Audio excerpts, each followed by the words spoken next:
మర్యాదగా మమ్మల్ని వదిలిపెట్టు. తెలియక చేసావు కాబట్టి వదిలేస్తాను. హే నార్మల్, నువ్వేంట్రా వదిలిపెట్టేది? నేనే నిన్ను వదిలిపెట్టేస్తాను. కాకపోతే ఇప్పుడే కాదు, మరి కాసేపట్లో మా డాక్టర్ వచ్చి మీ బ్లడ్ శాంపిల్స్ తీసుకొని మీ బాడీలు మాకు పనికొస్తాయని చెప్పాడనుకో, అప్పుడు కేవలం మీ కిడ్నీలు మాత్రమే తీసుకొని అప్పుడు వదిలేస్తా.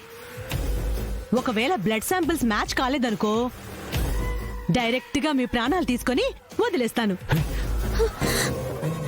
అప్పటిదాకా నోరు మూసుకొని కూర్చోండి, లేకపోతే చేస్తారు. నేను చెప్తుంది నీ మంచి కోసమే, అర్థం చేసుకో. నా వెనక మా అబ్బాయి ఉన్నాడు. ఆయన గనక నన్ను ఇలా కిడ్నాప్ చేసిన సంగతి తెలిస్తే నిన్ను అస్సలు వదిలిపెట్టడు. భాయా? ఎవడికి భాయ్? భాయ్ అయితే నీ కావచ్చు, నాకు కాదు.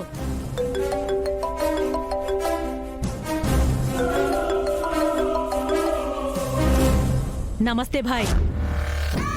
చెప్పిన పని ఎంతవరకు వచ్చింది? నిన్ను 20 కిడ్నీలు రెడీ చేసుకోమన్నాను, అన్ని రెడీ అయ్యా? ప్రస్తుతానికి ఒక 8 మందిని రెడీ చేశాను భాయ్. అందులో 2 నా ఎదురుగానే ఉన్నారు. వీళ్ళిద్దరి బ్లడ్ శాంపిల్స్ ఇప్పుడే ల్యాబ్కి పంపిస్తాను. అవి గనక మ్యాచ్ అయితే మీకు కావలసిన కిడ్నీలు రెడీ. ఓకే, ఎప్పట్లాగే నీకు రావాల్సిన అమౌంట్ వస్తుంది. మన మనుషులతో పంపిస్తాను. మాల్ త్వరగా పంపడానికి రెడీగా ఉండు. ఓకే భాయ్. కిడ్నీలేంటి, అది మా నుంచి తీసుకోవడం ఏంటి? ఏం చేస్తున్నారు మీరు? అసలు ఎవరు మీరంతా? నువ్వడిగే ప్రతి ప్రశ్నకి సమాధానం చెప్పాల్సిన అవసరం నాకు లేదు. ఎందుకు అనవసరంగా అరిచి అరిచి నీ స్టామినా పోగొట్టుకుంటావు? యువరాజ్, భయంగా ఉంది. ఏదో ఒకటి చేయవా? ఇప్పుడు మనం చచ్చిపోతామా? మనం ఇక్కడి నుంచి బయటపడే మార్గమే లేదా? చూడు, నీకు కావాలంటే నన్నేమైనా చేసుకో, కానీ నా భార్యను వదిలే. ప్లీజ్, రిక్వెస్ట్ చేస్తున్నాను. అబ్బాబాబాబాబా, భార్య అంటే ఎంత ప్రేమ! మిమ్మల్ని ఇద్దరిని చూస్తుంటే నాకు జాలేస్తుంది. నువ్వేం కంగారు పడకు. నీ భార్యను వదిలిపెట్టి నువ్వు ఉండలేవని నాకు అర్థమైంది. కాబట్టి ఇద్దరిని కలిపే పైకి పంపిస్తా. అప్పుడు హ్యాపీగా ఒకరికొకరు తోడుగా ఉండండి. రేయ్, డాక్టర్ కి ఫోన్ చేసావా? చేశానక్క. ఇంకెంతసేపు రా? వచ్చేస్తున్నాడక్క, వచ్చేస్తున్నాడు.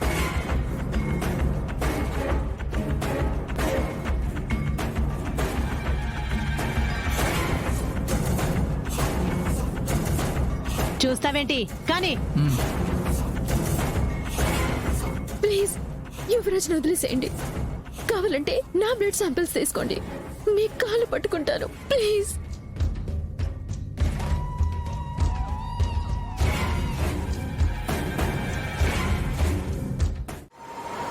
ఏంది బైది? పిల్లలు ఇంకా ఇంటికి రాలేదని నేను కంగారు పడతా ఉంటే నువ్వట్ట ఏమి పట్టనట్టు గుండ్రాయిలాగా కూర్చునుండావు. వైజయంతి, నువ్వు అసలు ఎందుకింత కంగారు పడుతున్నావో నాకైతే అర్థం కావట్లేదు. వాళ్ళకేం కాదని చెప్పాను కదా. అయినా ఇప్పుడు మనం ఆలోచించాల్సింది కౌశికి గురించి. ఒకసారి తన్ను చూడు. చూసావుగా, రాత్రి జరిగిన సంఘటన తలుచుకుంటూ కౌశికి ఇంకా తనలో తానే బాధపడుతుంది. అందుకే ముందు కౌశికిని కొంచెం గుడికి తీసుకెళ్దాం. తన మనసుకి కొంచెమైనా ప్రశాంతత దొరుకుతుంది. ఒక పక్క పిల్లలు యాడికి పోయిండారో తెలియక నేను బాధపడతా ఉంటే నువ్వు వాళ్ళ గురించి కనుక్కోకుండా ఇప్పుడు గుళ్ళు గోపురాలు అంటా ఉండవేంది? చెప్పాను కదా, కౌశికి కాస్త మనశ్శాంతి కావాలని. చెప్పింది చెయ్యి. మనం గుడికి వెళ్తున్నాం, నువ్వు రెడీ అవ్వు. వెళ్ళు. అందులో 2 నా ఎదురుగానే ఉన్నారు. వీళ్ళిద్దరి బ్లడ్ శాంపిల్స్ ఇప్పుడే ల్యాబ్ పంపిస్తాను. అవి గనక మ్యాచ్ అయితే మీకు కావలసిన కిడ్నీలు రెడీ. నిషి, నువ్వేం కంగారు పడకు. మేమిప్పుడే బయలుదేరుతున్నాం, సరేనా? కేడి, అర్జెంటుగా ఈ నెంబర్ని మన టీంకి ఫార్వర్డ్ చేసి ట్రేస్ చేయమని చెప్పు. నిషి, నువ్వేం భయపడకు, మేము వచ్చేస్తున్నాం. అక్క, యువరాజ్. యువరాజా? యువరాజ్కి ఏమైంది?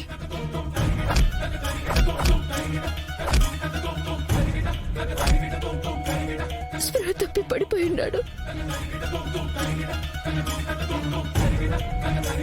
నాకు చాలా భయంగా ఉందక్క. నువ్వేం టెన్షన్ పడకు, యువరాజ్ కూడా ఏం కాదు, సరేనా? తొందరగా రండి. Hello Nishi, switch off phone switch off అని వస్తుంది కేదార్. ఎవరిదిరా ఫోను? నాదేకా.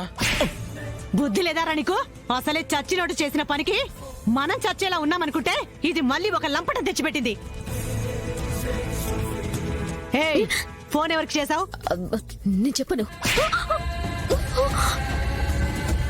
మర్యాదగా చెప్పు, లేదంటే చంపేస్తాను. నువ్వు చంపినా సరే నేను చెప్పను. రేయ్, దీన్ని అడిగి లాభం లేదు. ఇంతకీ భాయ్కి ఫోన్ కలిసిందా లేదా? కలిసిందక్క. బాయ్. Phone bye.